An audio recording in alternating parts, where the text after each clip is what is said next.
Assalamu alaikum. Dear students and viewers, welcome back to Ing with Professor Shahzad Tabassum. Shahzad Tabassum is here. Dear students and viewers, please don't forget to subscribe my YouTube channel to get many more videos in the days to come. As you know, dear students and viewers, we were going through the fourth lesson, Thank You Ma'am by Langston Hughes. Now let's go to the text of the lesson. But you put yourself in contact with me, said the woman. औरत ने कहा कि तुम मुझसे खुद आन टकराए हो. If you think that contact is not going to last a while for a short time, you got another thought coming. Another thought coming, it's your misunderstanding कि ये आपकी गलत फहमी है.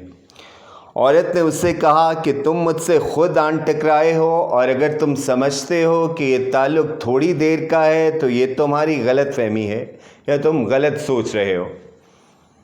When I get through with you, sir, you are going to remember Mrs. Louella Bates Washington Jones. ये उस खातून का नाम था. उसने कहा कि जब आप मुझे अच्छी तरह से जान लोगे, गेट थ्रू कहते हैं टू गेट फेमिलियर, जान लेना, तो आप मिसेस लोएला बेट्स वाशिंगटन जॉन्स को हमेशा याद रखोगे या उसे भूल नहीं पाओगे. Sweat popped out on the boys face. Sweat कहते हैं पर्सपिरेशन को, पसीने को. पॉप आउट से मुराद क्या है? बह निकलना या फूट पड़ना. On the boy's face and he began to struggle. Struggle कहते हैं कोशिश करना. कि लड़के के चेहरे से पसीना फूट पड़ा और वो खुद को छुड़ाने की कोशिश करने लगा या कसमसाने लगा. Mrs John stopped. कि जब उसने लड़के को ऐसा करते हुए देखा तो वो रुक गई. Jerked him around in front of her. Jerk कहते हैं to pull, खींचना, झटका देना. उसे झटका देकर अपने सामने किया. Put a half Nelson about his neck. Half Nelson कहते हैं एक रेसलिंग होल्ड है कि पहलवानी या कुश्ती का एक दाव है जिसमें आप बाजू की मदद से मुखालिफ की गर्दन जो है काबू कर लेते हैं या उसकी गर्दन के गिर्द बाजू की मदद से शिकंजा कस लेते हैं. उसे हाफ नेल्सन कहा जाता. And continued to drag him up in the streets. Continue जारी रखना और ड्रैग वे टू पुल, खींचना. तो अब हम इसका तर्जमा करते हैं कि मिसेस जॉन्स ठहर गई, उसे झटका देकर अपने सामने किया, उसकी गर्दन को काबू किया और उसे घसीटती हुई आगे बढ़ने लगी. When she got to her door, she dragged the boy inside, down the hall and into a large kitchenette furnished room. Kitchenette कहते हैं a small kitchen. At the rear of the house. rear कहते हैं back and को, पछवाड़े को.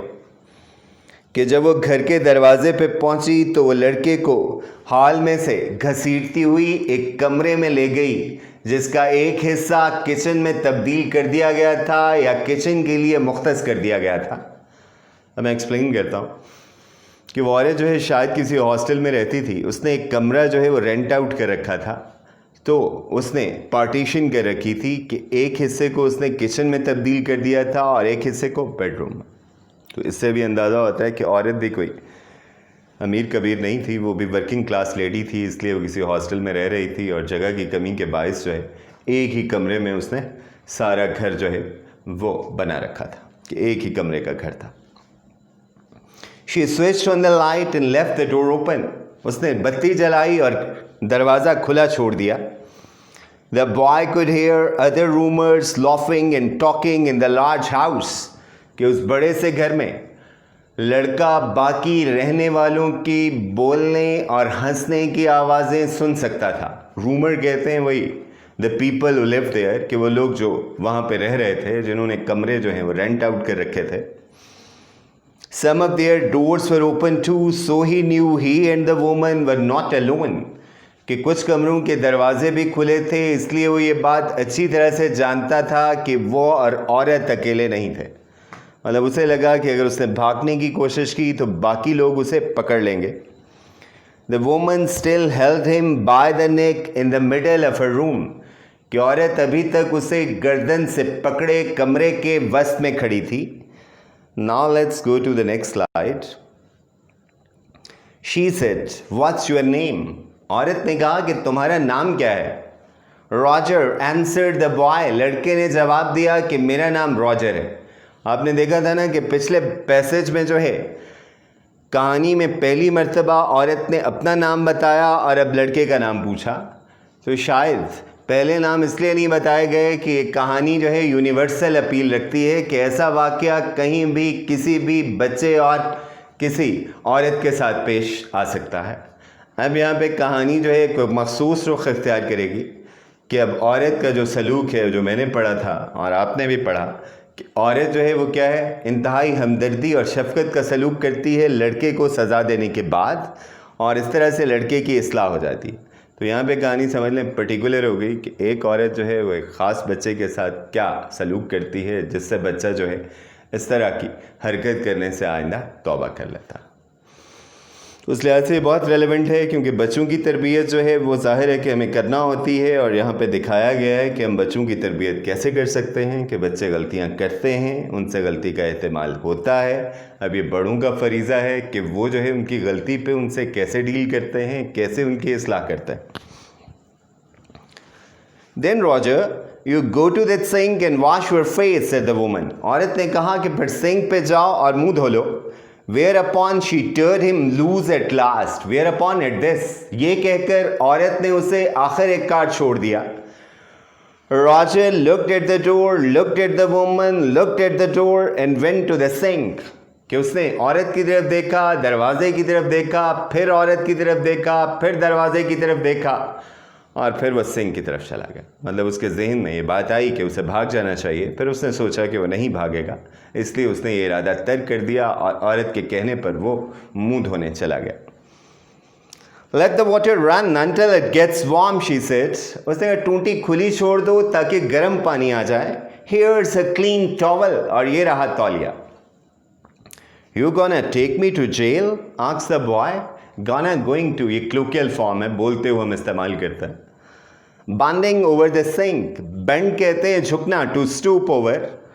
कि लड़के ने sink पे झुकते हुए कहा कि क्या आप मुझे जेल तो नहीं ले जाएंगी. कि वो डरा हुआ था कि उसे अपने किए की सज़ा ना भुगतनी पड़े, फंस ना जाए वो, कि उससे गलती तो हो गई थी. उसे डर इस बात का था कि औरत जो है वो उसे पुलिस के हवाले ना कर दे.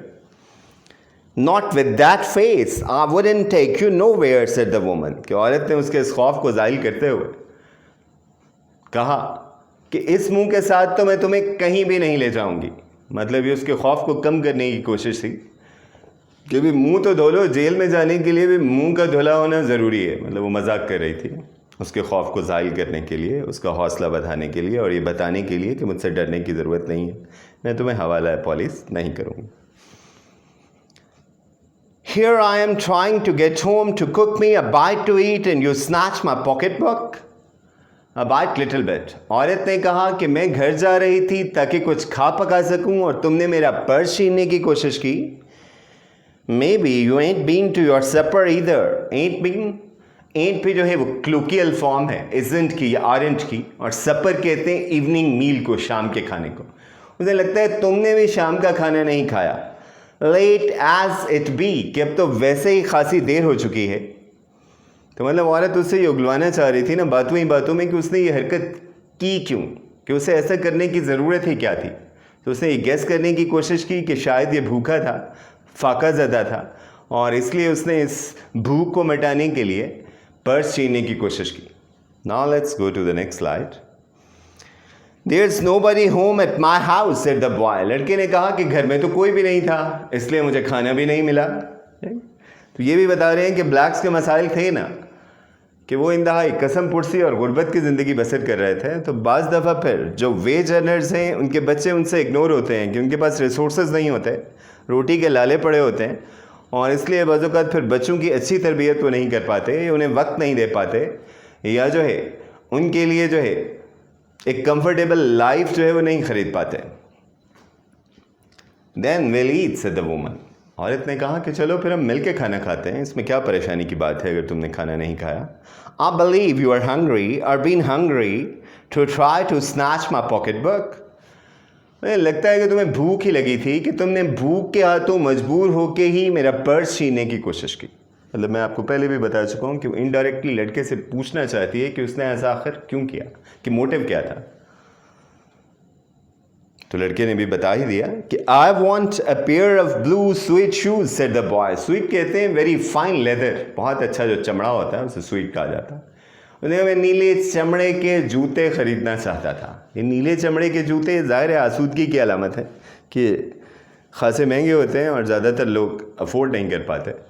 तो उसकी भी ख्वाहिश थी हर गरीब बच्चे की तरह जिसकी ख्वाहिशात पूरी नहीं होती, उसका भी दिल करता है कि उसके पास वो सारी चीज़ें हों जो इर्द गिर्द देखता है। तो शायद बच्चे ने भी इसी ख्वाहिश के हाथों मजबूर होकर ये गलती जो है वो कर डाली। वेल, औरत ने इसका क्या जवाब दिया? You didn't have to snatch my pocket book. Well, वैसे डिस्कोर्स मार्कर है, मतलब औरत को पता चल गया जो वो पूछना चाह रही थी कि बच्चे की इस हरकत की वजह क्या थी, क्या मुहर्रिक था, क्या मोटिव था। Well, you didn't have to snatch my pocketbook to get some sweet shoes, said Mrs. Loyola Bates Washington Johns. खातून कहने लगी कि चमड़े के जूते खरीदने के लिए तुम्हें मेरा पर्स छीनने की क्या ज़रूरत थी? You could have asked me. आप मुझसे कह देते।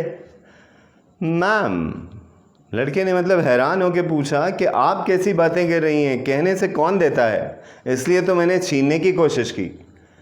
मतलब एक्चुअल औरत हमें ही कह रही है ना कि अगर ये चीज़ें जो हैं उन्हें इक्वली डिस्ट्रीब्यूट किया जाए, सबके लिए एक अच्छी ज़िंदगी जो है ढूंढने की कोशिश की जाए, अच्छी ज़िंदगी को मुमकिन किया जाए, तो फिर ज़ाहिर है ऐसे वाक़यात पेश नहीं आएंगे। मगर ज़ाहिर है कि आपको भी पता है कि सोसाइटी में जो इनकम की डिस्ट्रीब्यूशन है वो अनइक्वल है और ज़ाहिर है कि फिर इस तरह के वाक़यात भी पेश आते हैं। The water was dripping from his face. The boy looked at her. कि लड़के के चेहरे से वो पानी टपक रहा था और उसने हैरान होकर औरत की तरफ देखा कि ये कैसी बातें कर रही है। देयर वॉज अ लॉन्ग पास। पास कहते हैं ब्रेक को, कि वो काफ़ी देर कुछ नहीं बोला। अ वेरी लॉन्ग पास, बल्कि गुमसुम खड़ा रहा या काफ़ी देर चुप खड़ा रहा।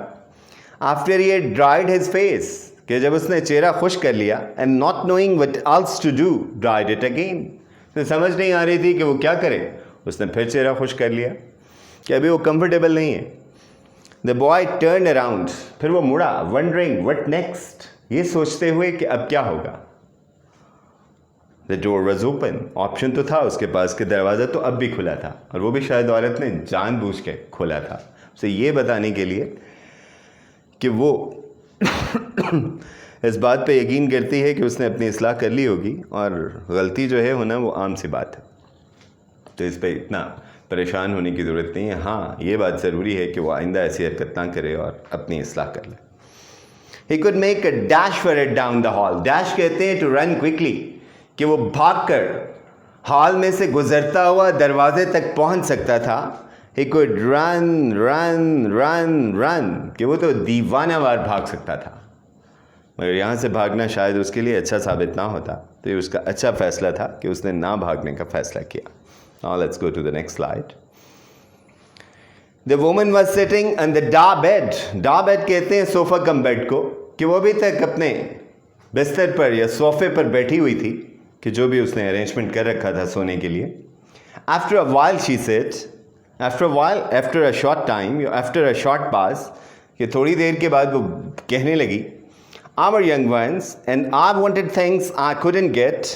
नहीं बेटा, मैं भी कभी जवान थी और मैं भी उन चीज़ों की ख्वाहिश रखती थी जो मुझे मुयसर नहीं थी। मतलब उसने कहा कि इट्स वेरी कॉमन, कि हर बच्चा ही ऐसी हरकत कर सकता है, तो इसलिए अगर तुमने भी की है तो कोई ख़ास बात नहीं है। उसने कहा मैं भी ऐसे ही सोचती थी जब तुम्हारी उम्र की थी। ये मतलब वो उसे एतमाद देने की कोशिश कर रही है, उसे बताने की कोशिश कर रही है कि बेटा बुरी बात है मगर इतनी भी बुरी नहीं है, क्योंकि इस उम्र में ऐसी हरकतें सरजद हो जाती हैं, क्योंकि बंदा बहुत मैच्योर और समझदार नहीं होता, अभी उसे अच्छे बुरे का भी पता नहीं होता। तो फिर ये हमारा फ़र्ज़ है एल्डर्स होने के नाते कि हम बच्चों को समझाएं कि what's right and what's wrong for them. There was another long pass. औरत ये कहकर खामोश हो गई।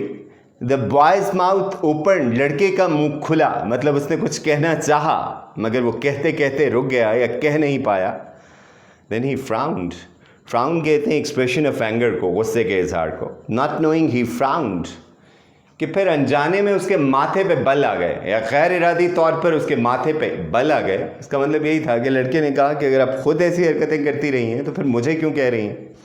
औरत को भी एहसास हो गया कि बच्चा क्या सोच रहा है. The woman said, you thought I was going to say but didn't you. उसने, तुम समझ रहे थे कि मैं शायद किसी चोरी का इतराफ़ करने लगी हूँ. You thought I was going to say but I didn't snatch people's pocket books. बेटा मैं ऐसा कुछ नहीं कहने वाली थी, मैंने कभी किसी का पर्स छीनने की कोशिश नहीं की थी. Well I wasn't going to say that. उसने कहा मैं ऐसा कुछ नहीं कहने वाली थी. पाज, साइलेंस. फिर वो भी रुक जाती है और बच्चा भी खामोश है. I have done things to which I wouldn't tell you son. बेटा मैंने भी ऐसे काम किए हैं जो मैं तुम्हें नहीं बताऊंगी. मतलब गलतियां मैंने भी की हैं, मैं भी उन पर शर्मिंदा हूँ. Everybody's got something in common. मतलब बचपन एक जैसा ही होता है कि सारे लोगों से ये गलतियां होती हैं, कि कोई भी परफेक्ट नहीं होता. और ज़ाहिर है बचपन क्या है, वो सीखने की उम्र है. आप तजर्बे से ही सीखते हैं, गलतियां करके ही सीखते हैं. So you sit down while I fix up something to eat. Fix, I manage, कि तुम बैठो मैं तुम्हारे खाने पीने का बंदोबस्त करती हूँ. You might run that comb through your hair so will you look presentable. Presentable मतलब ज़रा माकूल नज़र आना, कि मुंह मत्थे जैसे हम कहते हैं ना, लगना. कि तुम अपने बालों में कंघी कर लो ताकि तुम्हारा होलिया ज़रा माकूल नज़र आए. I think it's enough for the day. See you tomorrow with the next lecture. Till then, अल्लाह हाफिज़, stay safe, stay blessed, and get in touch with Professor Shahzad Tabassum to get many more videos in the days to come. Hopefully, you would have liked and comprehended the lesson. Allah Hafiz.